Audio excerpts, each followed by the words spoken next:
Educational channel విద్యా ఉద్యోగ సమాచారానికి స్వాగతం. Daily GK and current affairs ఇవాళ 228వ వీడియో మీ ముందుంది. చాలా లేటెస్ట్ కరెంట్ అఫైర్స్ ఇవాళ మనం డిస్కస్ చేయబోతున్నాం. ప్రతిరోజు మీకు కరెంట్ అఫైర్స్, అదేవిధంగా నెక్స్ట్ డే వచ్చేసి జనరల్ అవేర్నెస్, ఈ విధంగా ఆల్టర్నేటివ్ డేస్లో చాలా ముఖ్యమైన ప్రశ్నలు అయితే ఎవ్రీడే అందించడం జరుగుతుంది. మరి ఇలాంటి లేటెస్ట్ ఇన్ఫర్మేషన్ కోసం ఛానల్ని సబ్స్క్రైబ్ చేయండి, వీడియోను లైక్ చేయండి. ఇవాళ మనకి ఫస్ట్ క్వశ్చన్, భారతదేశంలోని ఏ యూనివర్సిటీ పరిశోధకులు ఎక్కువ మాంసం ఇచ్చే గొర్రె సంతతిని జన్యు సవరణ ద్వారా సృష్టించారు? జీన్ ఎడిటింగ్ ద్వారా ఎక్కువ మాంసం ఇచ్చే గొర్రె సంతతిని సృష్టించడం జరిగింది. ఆ యూనివర్సిటీ ఏ యూనివర్సిటీ శాస్త్రవేత్తల పరిశోధకులు అనే ప్రశ్న అయితే ఇచ్చాను. ఇక్కడ రైట్ ఆన్సర్ వచ్చేసి మనకు share A Kashmir university of agricultural sciences అండి. SKUAST శ్రీనగర్కు చెందిన మరి share A Kashmir university of agricultural sciences సంబంధించిన పరిశోధకులు అయితే మనకు రీసెంట్గా ఎక్కువ మాంసాన్ని ఇచ్చే గొర్రెల సంతతిని జన్యు సవరణ ద్వారా, అది కూడా మనకు సంకరణ విధానంలో కాదు, ఇది జీన్ ఎడిటింగ్ టెక్నాలజీ ద్వారా, ఈ మధ్యకాలంలో ఈ జీన్ ఎడిటింగ్ టెక్నాలజీ అనేది చాలా రంగాలలో మనం ఉపయోగిస్తున్నాం. మరి రీసెంట్గా మనకు ఇండియాలో ఫస్ట్ టైము వరిలో కూడా జీన్ ఎడిటింగ్ టెక్నాలజీ ద్వారా కొత్త రకాలు సృష్టించడం జరిగింది. సో ఇలాంటి క్వశ్చన్స్ ఎప్పుడు వచ్చినా కూడా మీరు సైన్స్ అండ్ టెక్నాలజీలో చాలా ఫోకస్ చేయండి, డెఫినెట్గా మనకు అడిగే అవకాశాలు అయితే ఉంటాయి. ఫస్ట్ జీన్ ఎడిటెడ్ షిప్ అండి ఇది, అది కూడా గుర్తుంచుకోండి మీరు. క్వశ్చన్ నెంబర్ 2, ఇటీవల ఏ రాష్ట్ర ప్రభుత్వం సమస్యాత్మక ప్రాంతాల్లోని పౌరులకు ఆయుధ లైసెన్స్ ఇవ్వాలని నిర్ణయించింది?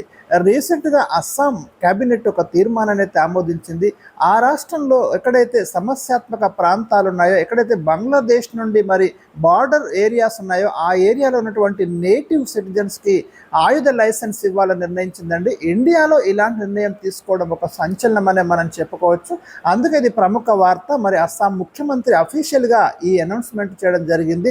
ముఖ్యంగా అస్సాంలోని దుబ్రి, నాగావ్, మోరీగావ్, బార్పేట, సౌత్ సాల్మరా, గోల్పరా జిల్లాల వారికి ఈ ఆయుధ లైసెన్స్ అయితే ఇవ్వడం జరుగుతుంది. క్వశ్చన్ నెంబర్ 3, ఇటీవల ఏ నగరంలో మౌంట్ ఎవరెస్ట్ డైలాగ్ కార్యక్రమం నిర్వహించారు? సో రీసెంట్గా జరిగిన ప్రోగ్రామ్ ఇది. మౌంట్ ఎవరెస్ట్ డైలాగ్ కార్యక్రమం కాఠ్మండ్లో జరిగిందండి.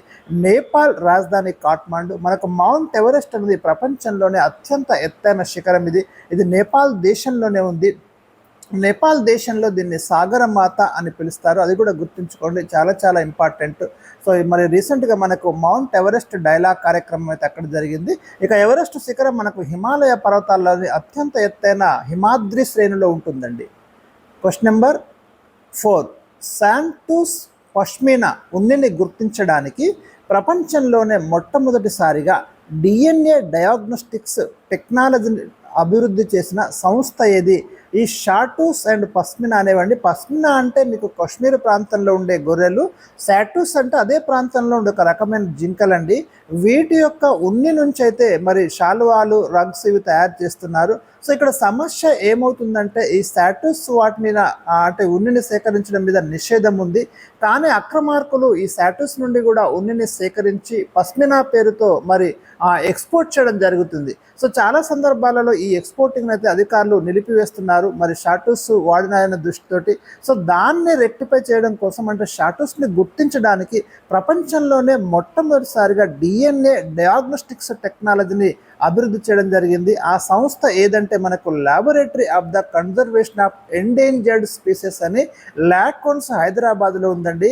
చాలా చాలా ఇంపార్టెంట్. వీళ్ళైతే రీసెంట్గా మనకు ఇలాంటి టెక్నాలజీని అభివృద్ధి చేయడం జరిగింది. ఇక్కడ మీకు ఇచ్చాను, శాటూస్ శాలువాలు టిబెటన్ ప్రాంతాలలో అంతరించిపోతున్న జింక నుంచి సేకరించిన మృదువైన వెంట్రుకల నుంచి ఈ షాటూస్ శాలువాలు తయారు చేస్తున్నారు. వీటిపై నిషేధం ఉంది. అయితే అక్రమంగా వీటి నుంచి మరి ఈ వెంట్రుకలు సేకరించి పష్మీనా ఊలుతో కలిపి వాటిని పష్మీనా పేరుతో ఎక్స్పోర్ట్ చేస్తున్నారు. దాన్ని ఐడెంటిఫై చేయడం కోసం ఈ లాకోన్స్ వాళ్ళైతే ఈ టెక్నాలజీని, ఈ DNA డయాగ్నోస్టిక్స్ టెక్నాలజీని డెవలప్మెంట్ చేయడం జరిగింది. ఇది కూడా చాలా ముఖ్యమైన టాపిక్, ఖచ్చితంగా మీరు చదువుకొని పెట్టుకోండి.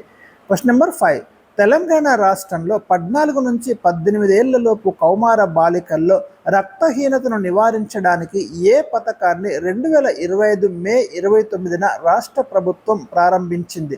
సో రీసెంట్గా తెలంగాణ గవర్నమెంట్ ఒక స్కీమ్ లాంచ్ చేసిందండి, ఇందిరమ్మ అమృతం అనే పేరుతోటి. ఈ కార్యక్రమాన్ని భద్రాద్రి కొత్తగూడెంలో రాష్ట్ర స్త్రీ శిశు సంక్షేమ శాఖ మంత్రి సీతక్క అయితే ప్రారంభించారు. ప్లేస్ ఇంపార్టెంట్, స్కీమ్ పేరు చాలా చాలా ఇంపార్టెంట్. ఏ ఏజ్ గ్రూప్ వాళ్ళకి ఇది వర్తిస్తుంది? 14 నుంచి 18 ఏళ్ల కౌమార బాలికల్లో ఎనీమియా రక్తహీనతను నివారించడానికి ఈ స్కీమ్ అయితే తీసుకోవడం జరిగింది. తెలంగాణ స్కీమ్స్లో చాలా చాలా ముఖ్యమైన ప్రశ్న ఇది. క్వశ్చన్ నెంబర్, ఈ కార్యక్రమం యొక్క నినాదం కూడా ఇస్తున్నాను, ఆడపిల్లలకు శక్తినిద్దాం, ఆరోగ్య తెలంగాణను నిర్మిద్దాం. ఇది కూడా గుర్తుంచుకోండి. ఈ ఇందిరమ్మ అమృతం అనే స్కీమ్ యొక్క స్లోగన్ అయితే ఇక్కడ ఇవ్వడం జరిగింది. ఫస్ట్ అయితే మీకు పైలట్ ప్రాజెక్టు కింద 3 జిల్లాలలో ఈ స్కీమ్ ఇంప్లిమెంట్ చేస్తున్నారు. భద్రాద్రి కొత్తగూడెం, కొమురం భీం ఆసిఫాబాద్, జయశంకర్ భూపాలపల్లి జిల్లాలలో దీన్ని అమలు చేయనున్నారు. తర్వాత రాష్ట్ర మంత్రి దీన్ని విస్తరిస్తారు. క్వశ్చన్ నెంబర్ 6, 2025 మే 28న కేంద్ర ప్రభుత్వం ఎన్ని పంటలకు కనీస మద్దతు ధరలను ప్రకటించింది? దీన్ని మనం ఎంఎస్పి అంటామండి, మినిమం సపోర్టింగ్ ప్రైస్ అంటాము. ప్రతి సంవత్సరం కేంద్రం మరి కొన్ని పంటలకైతే మనకు ఎంఎస్పిని అనౌన్స్ చేయడం జరుగుతుంది. ఖరీఫ్ సీజన్కి వచ్చేసి ఇప్పుడు మనకు 14 పంటలకు ఈ ఎంఎస్పిని అయితే ప్రకటించడం జరిగింది. చాలా చాలా ముఖ్యమైన టాపిక్ ఇది. ప్రధానమంత్రి నరేంద్ర మోడీ అధ్యక్షతన ఆర్థిక వ్యవహారాల కేబినెట్ కమిటీ, ఇది కూడా గుర్తుంచుకోండి, ఈ పెంపునకు ఆమోదం తెలిపింది. క్వశ్చన్ నెంబర్ 7, 2025-26 ఖరీఫ్ సీజన్ కొరకు ప్రకటించిన కనీస మద్దతు ధరలో అత్యధిక పెంపు ఏ పంటకు దక్కింది? ఇది చాలా డిఫరెంట్ క్వశ్చన్ అండి. ఒక్కొక్కసారి మనం డైరెక్ట్ క్వశ్చన్స్ మాత్రమే చదువుతాం, కానీ క్వశ్చన్ చాలా ఇండైరెక్ట్గా అడుగుతాడు. ఇక్కడ ఆవాలు అనే పంటకైతే అత్యధికంగా పెంచడం జరిగింది. ఈ 14 పంటలలో 820 రూపాయలు పెంచారు గతంతో పోలిస్తే. 8,717 రూపాయల నుంచి 2025-26 సంవత్సరం కోసం అయితే 9,537 రూపాయలకు పెంచడం జరిగింది. అంటే 820 రూపీస్ గరిష్టంగా ఈ పంటకు పెంచడం జరిగింది. కనిష్టంగా వరికి పెంచారు 69 రూపాయలు మాత్రమే. క్వశ్చన్ నెంబర్ 7, ఇటీవల దృష్టిలోపంతో ఉండి ఎవరెస్ట్ను అధిరోహించిన భారతీయురాలుగా ఎవరు చరిత్ర సృష్టించారు? చోంజిన్ ఆంగ్మో అండి. దృష్టిలోపంతో ఉండి ఎవరెస్ట్ శిఖరాన్ని అధిరోహించిన మరి భారతీయురాలుగా హిమాచల్ ప్రదేశ్ చెందిన చోంజిన్ ఆంగ్మో రికార్డు సృష్టించడం జరిగింది. ఇది కూడా మనకు ఇంపార్టెంట్ క్వశ్చన్, చాలా చాలా ముఖ్యమైన ప్రశ్న. ప్రపంచంలో ఎవరెస్ట్ అధిరోహించిన దృష్టిలోపం గల మొట్టమొదటి మహిళ ఎరిక్ వెహెన్ మేయర్, అమెరికా అండి. ఇది కూడా గుర్తుంచుకోండి. క్వశ్చన్ నెంబర్ 8, 2024-25 ఆర్థిక సంవత్సరంలో భారత్లోకి వచ్చిన ఎఫ్డిఐ ఎన్ని బిలియన్ డాలర్లు? ఎఫ్డిఐ అంటే ఫారిన్ డైరెక్ట్ ఇన్వెస్ట్మెంట్ అండి, విదేశీ ప్రత్యక్ష పెట్టుబడులు అంటాము. మనకు 2024-25 ఆర్థిక సంవత్సరంలో 50 బిలియన్ డాలర్ల ఎఫ్డిఐలు అయితే ఇండియాలోకి రావడం జరిగింది. చాలా ముఖ్యమైన ప్రశ్న, మీకు ఇండియన్ ఎకానమీలో లేటెస్ట్ కరెంట్ అఫైర్స్లో ఖచ్చితంగా అడిగే ప్రశ్న ఇది. ఇక క్వశ్చన్ నెంబర్ 9, 2024-25 ఆర్థిక సంవత్సరంలో ఏ దేశం నుండి అత్యధికంగా విదేశీ ప్రత్యక్ష పెట్టుబడులు వచ్చాయి? సో సింగపూర్ నుంచి అయితే మనకు 2024-25 ఆర్థిక సంవత్సరంలో అత్యధికంగా ఎఫ్డిఐలు రావడం జరిగిందండి. విదేశీ ప్రత్యక్ష పెట్టుబడులు 14.95 బిలియన్ డాలర్లు వచ్చాయి. సెకండ్ ప్లేస్ మారిషస్ నుంచి మనకు 8.34 బిలియన్ డాలర్స్ వచ్చాయి. అమెరికా థర్డ్ ప్లేస్లో ఉంది, 5.45 బిలియన్ డాలర్స్ అయితే ఇండియాలోకి ఎఫ్డిఐస్ రూపంలో ఈ దేశాల నుండి రావడం అనేది జరిగింది. క్వశ్చన్ నెంబర్ 10, 2024-25 ఆర్థిక సంవత్సరంలో ఏ రాష్ట్రం అత్యధికంగా ఎఫ్డిఐలు పొందింది? ఇది కూడా చాలా ఇంపార్టెంట్ ప్రశ్న అండి. మనకి 2024-25లో అత్యధికంగా విదేశీ ప్రత్యక్ష పెట్టుబడులు పొందిన రాష్ట్రం ఏది అంటే మహారాష్ట్ర అండి. 19.6 బిలియన్ డాలర్లు పొందింది.